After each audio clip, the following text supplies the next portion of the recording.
My name is Kimberly Wooten. I am a machine writing court reporter for Realtime. That means I actually listen to the spoken word. I write it in a theory in my head through my fingertips, which comes out on a computer. I do this through a machine called the Lightspeed, which is a digital high-speed writer. And then it feeds into the computer, and then the computer translates it into English. And of course, then I go back and listen to the entire thing, make any corrections or whatnot, and come up with a workable transcript of the human language. I'm very proud of what I do.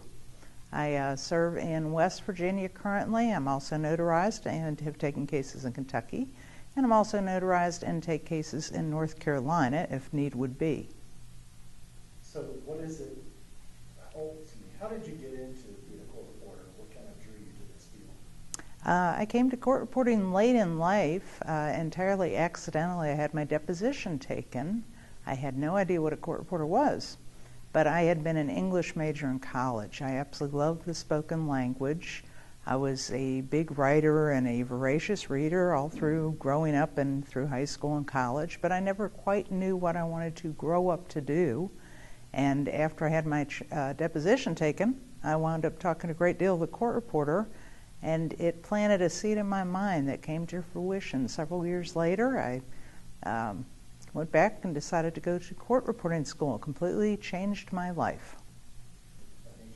Every day in court reporting is an interesting day. I can't say that every case is as interesting, exciting as every other case.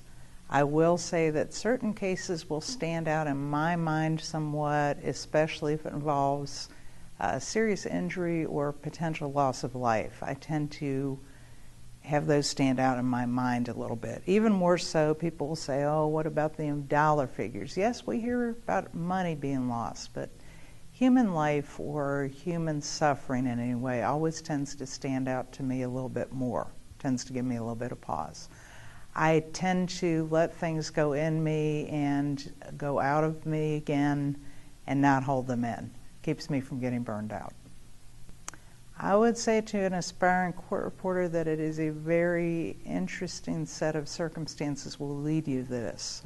Yes, you have to have very strong English skills. I would also say time management is huge in this field. You have to be a really great time manager. You have to be very self-determined, very self-driven. It takes a lot more time to be a court reporter than what you would anticipate. Out of my school I went to nationwide, less than 10% of students who start ever become court reporters. At my school it was 2%. I am one of less than 2% that made it through my school. So if you get into court reporting, look for a mentor. Look for someone that will hold your hand. I didn't have one. I really, really wish I had. And I am grateful and seek out court reporters. Even now, you should always seek out other court reporters. Kind of hold each other's hand, bounce ideas off of, and you learn a lot from other people's hard work.